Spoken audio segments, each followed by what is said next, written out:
好了，下午300，我又回来了哈。那今天呢，这一期的主题是一期比较稍微有争议性的内容哦。我们的主角就是眼前的这一条5斤多重的野生海捕大黄鱼了。众所周知啊，海里面野生鱼里面杀最贵就是野生大黄鱼了。有人说呢，大黄鱼它这个价格是被蓄意的炒高掉的哈。那有人说呢，它这么高的身价呢，跟它的自身的口味不对等。很多人觉得它是一种智商税。那你吃过野生的大黄鱼吗？你们对它又是什么样的看法呢？那今天我想跟大家讲的是我们中国这边呢，大黄鱼它的价格其实一直以来跟黄金也是一样的，它每天呢是有一个自己在波动的不同的价格。而这野生大黄鱼呢，在我们国内也有个专门的交易批发市场，在温州的苍南县这里面的商户呢，专门在经营呢全中国的野生黄鱼的批发生意。无论呢在我们福建省还是广东还是浙江，对不对？海里面当你捕上了很漂亮的大黄鱼的时候，它的个体又超过2-3斤，这时候商贩们一定是会把这个黄鱼送到哪里？送到苍南的批发市场的，因为只有批发市场那些贩子才会给足够高的价格去收购这些黄鱼，他们再把这黄鱼呢转包装，再去卖到各地的那种高档的食府里面去。野生黄鱼的价格就是由这个市场这些几个大宗的批发商户，根据每一天我们国内黄鱼的产量，以及是否靠近节假日这样，他就定价它了。越高品质呢，越大的黄鱼，当然呢，自然它的身价就更加的不菲，算是呢海里面的奢侈品了。有的地区的小伙伴会觉得说，那是不是浙江人把我们整个全中国的黄鱼都垄断掉，自己当地就没有黄鱼吃了呢？也不会是这样子的。通常呢，长得比较相对普通一点大小，1斤左右的或者1斤以下的或比较丑的黄鱼还是会在我们各地的市场按照各地的行情去这样去销售。这个鱼都说它很贵很贵很贵，那它的价格到底是什么样子的呢？那我就跟大家来稍微介绍一下黄鱼的定价吧。正常的黄鱼是怎么定价的呢？会按照它的重量、它的品相以及捕捞方式去定价这个黄鱼比如说重量怎么说呢？就大概黄鱼1到2两规格的黄鱼，它会分成一个档位，大概就是小几十块钱1斤的，各地都是。所以我们各地的其实海鲜市场很容易看到野生海捕的小条的大黄鱼有的各地叫做黄毛，我们就在红口或者小口，它有各种的名字，就小几十块钱。然后或者是3两以上呢，100元1斤，那有可能它会破100。那可能3到5两的黄鱼再划成一档，5两到7两的黄鱼再回一档，9两以下的再一档，9两以上到1斤2的又会被划成一档。捕捞方式也相当重要，决定了黄鱼的价格。比如说，你这黄鱼是钓口的黄鱼，那一定是它是最贵的。为什么呢？因为钓口的黄鱼被钓起来之后，它鳞片比较容易保持完整，鱼鳍鱼尾不容易有破损情况。那再下来一档呢，就是放鳞网的黄鱼。放鳞网捕捞的黄鱼，那个就会什么情况？黄鱼撞上了鳞网之后，它身上的这个部分可能会有卡鳞网的痕迹，所以导致鱼鳞会破掉。那另外一种可能就是它鱼撞到鳞网之后，一下子没有马上被渔民马上收起来，可能还会用螃蟹爬上去夹死黄鱼的情况。这个时候就很好了，为什么呢？出现了刺品的黄鱼，只要刺品的黄鱼的鲜度 OK 的话，经常的身价会比普通黄鱼这种黄鱼要便宜上1半。这个时候小伙伴们呢，喜欢吃黄鱼的就可以出手给它捡漏。最适的就是拖网渔船捕捞上来的黄鱼，因为拖网的渔船在上面拖，网子在海底一直翻滚各种的杂物礁石都在那边在搅拌，跟洗衣机一样。拖网的黄鱼会相对来说比较便宜。还有另外一点就是什么？这条鱼上岸的时间呢也至关重要。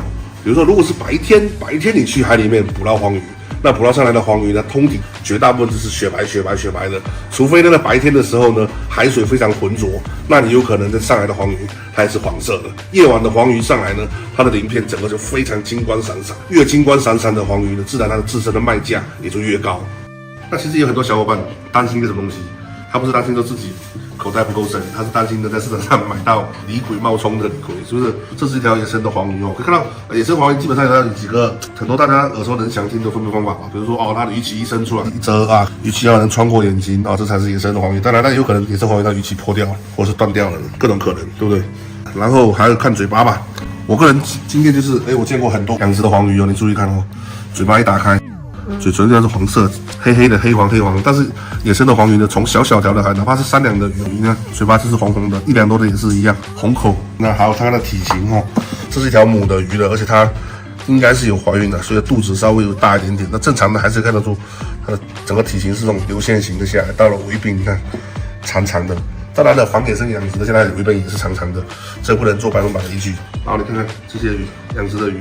整个背部比较是隆起的，然后而且因为养殖的黄鱼哦，被人工繁殖多代之后，它有个通病，就是感觉整个鱼脸看起来会比较不太聪明的样子。只要尾巴这个地方它容易很多破损，因为养殖的环境它比较拥挤。野生的黄鱼它的背哦深灰色，有没有？养殖的黄鱼它这边的背墨绿，哪怕反野生养殖的那种生态养殖类似。很多人觉得说这黄鱼的金粉哦或者金色是染上去的，其实不是。无论是野生的也好，或者是人工的也好，在最新鲜情况下，它有黏液的情况下，你拿纸巾去擦它的金粉是会粘在纸巾上面的。最主要是通过它背部的颜色啊、体型啊，当然最重要就是嘴巴吃下去。野生的黄鱼你什么都不加。它吃下去后，它有自己的个鱼味。因为它在海里面，它捕食的各种海洋生物，它有自己的一个鱼味。人工的黄鱼就是吃饲料啊，或者吃杂鱼长大的那种。它就是口味比较单一，而且最大的问题就是人工的黄鱼它的肉比较松散，比较不像野生一样会是蒜瓣肉整块可以夹起来。更何况野生黄鱼里面它肚子里面的那个鱼鳔，才是整只黄鱼的灵魂。之前的巴拉巴拉那么久，是不是还是一样杀掉它？有人说这鳞片很珍贵，舍不得刮。但是没办法，还是得刮掉。其实鳞片这种东西，你不刮的话，它会影响口感。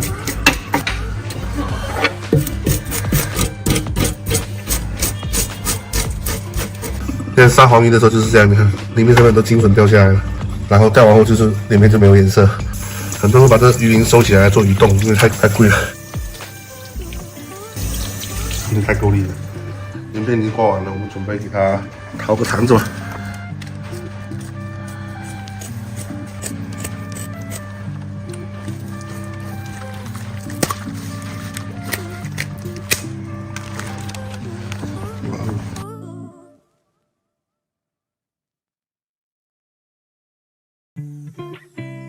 打开后就是这样，2坨蛋。它这条是木乳的，那它如果有蛋会影响它的口感和风味吗？肯定会啊。那它的价格呢？就没那么贵啊。就相比公鱼来说会更便宜。对，也没有什么更便宜。它该卖2万还是卖2万的，只是公鱼就可能就不是2万，就可以卖4万的。这个里面就是最值钱的东西了。还是一样，倒点盐巴下去洗一下。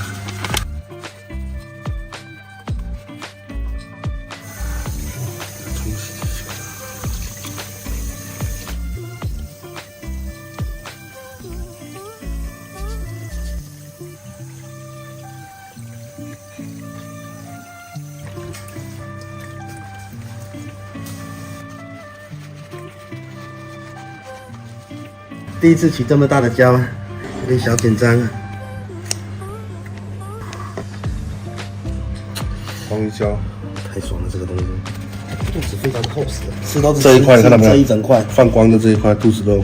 这个黄鱼最近为什么它一直有争论点？因为很多人觉得说，大黄鱼它很珍贵，它已经灭绝了，平时我们见不到它，所以我们不应该吃它。有一部分小伙伴是这么认为的。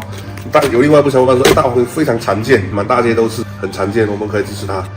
我觉得这2种想法都比较片面，为什么呢？因为这对于我自己来讲，应该是大黄鱼珍贵在大条的、品相很好的野生大黄鱼挺珍贵的。因为野生个体大只的获取并不是那么容易。那我觉得说太小只的黄鱼，你吃它时候也不合理。为什么呢？第一，它自身的鱼味不够重，肉也不够多，而且小鱼嘛，它的鱼身还很长，它还可以长到很大很大后再去繁殖。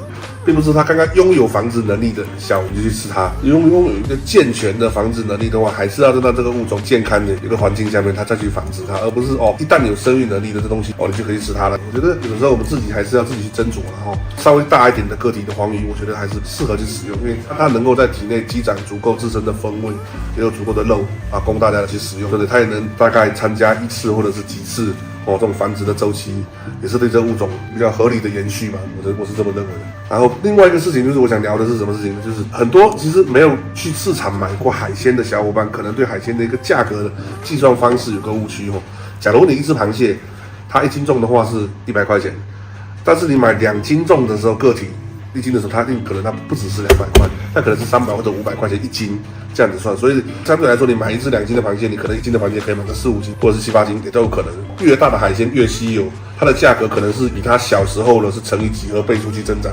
当你有明确的这个概念之后，你才懂得说为什么大条的黄鱼如今会是天价。当然，我不推荐大家去追捧这种天价的黄鱼，切记我们说了吃海鲜一切丰俭由人。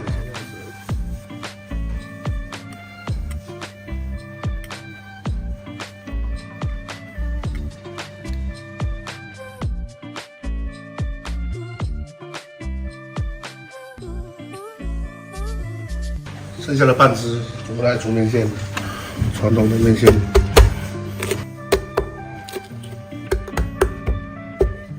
这应该是我干过最讨债的一件事情了，把一只5斤多的黄鱼给劈了2半。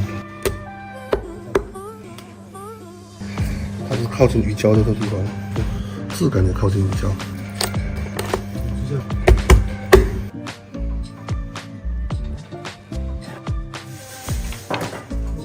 这鱼头很大颗，先让它进去，那3、5分钟看一下。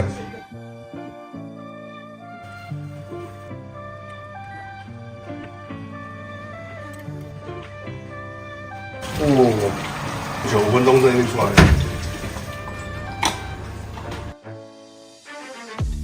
一直以来呢，为什么说大黄鱼它会卖得很贵？其实我们当地福建这边就会觉得说，大黄鱼它是一种比较适合食补的东西，它不仅肉好吃，肉挺补，它的鱼胶也很补，所以一般我们这边生病病号的话，生病完之后都喜欢吃一些那种比较补的海鲜。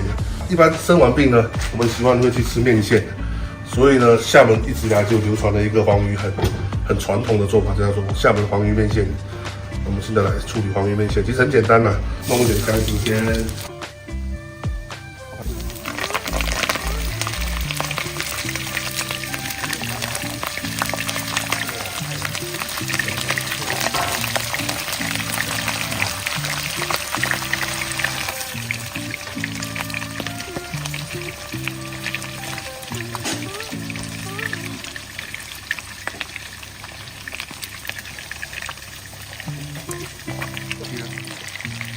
好，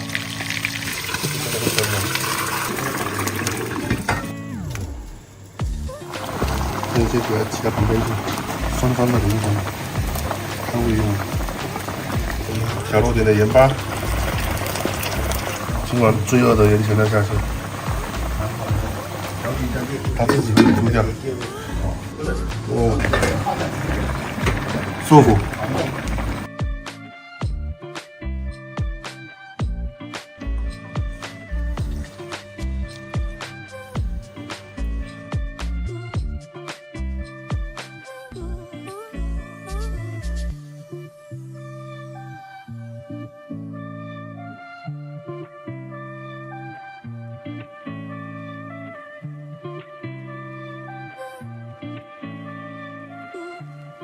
当你蒸制完黄鱼的时候哦，你发现里面还是有点汤哦，尽量是不要去动它。为什么？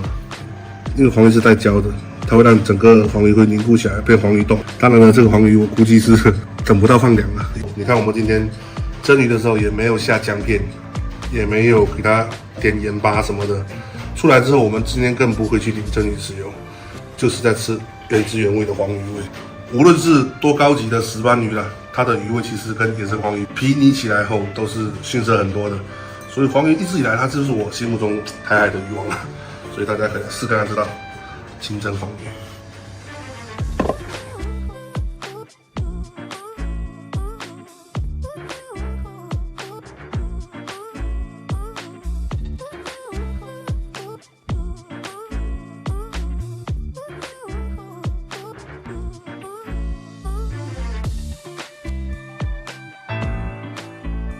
忙活了一晚上，其实就是为了这2碗东西。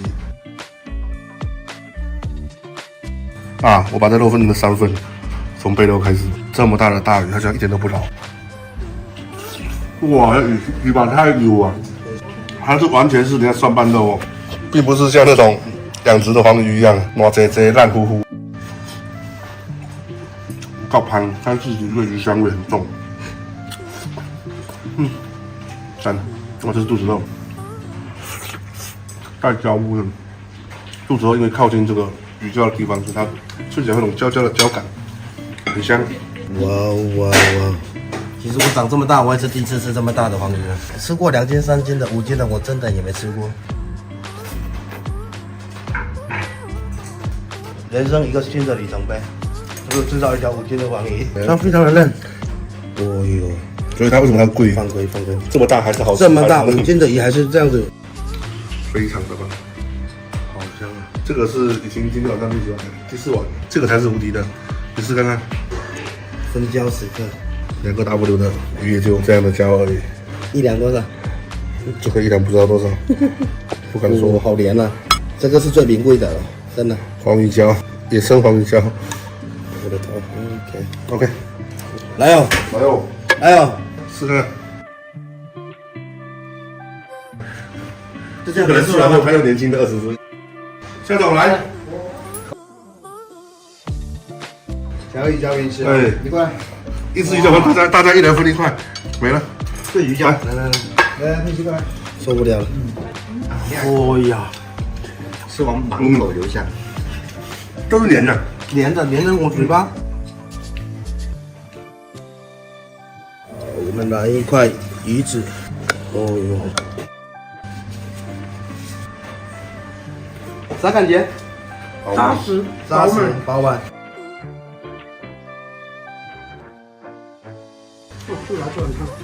哦，非常的扎实，非常的好吃，它的香味真的是太浓烈了。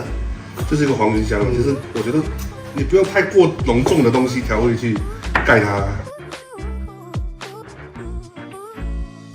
真的好香。是不是好香？今天这样加点鱼皮，鱼皮很香。不然鳗鱼呢？这块鱼皮都可以去做钱包了，吃掉有点可没有，惜啥都没加。也太奢侈了。做个嘛，我觉得棒，最好还是送鱼皮啊。这只鱼就是给大家阳完了补一下身体的，所以其实阳完了之后是吃黄鱼真的不错，我的肯定会好，真的好好吃。怎么办？哎，怎么有奶味啊？脂肪啊，脂肪就是有奶味。其实我觉得，当你自己承受能力 OK 的时候，我觉得买上1、2条那种野生的黄鱼，跟家人啊朋友一起分享，大家也会吃得很开心。这是尝尝鲜嘛，你不要往贵的买，往中档的。小几百还是好接受，那大几千1斤。大家荷包都会痛，就算了，就不要了，是不是？等粉丝200万的时候，拿黄鱼来打鱼丸。哎，我觉得可以。对，200万粉丝我就拿野生黄鱼来打鱼丸。我听阿姐的，感谢大家继续收看我们这一期关于黄鱼的科普节目。那其实我们今天跟大家聊得很开心，也吃得很开心。喜欢我们的节目，一定记得给我们一个1键3连，鼓励一下嘛。结尾，来3、2、1，向。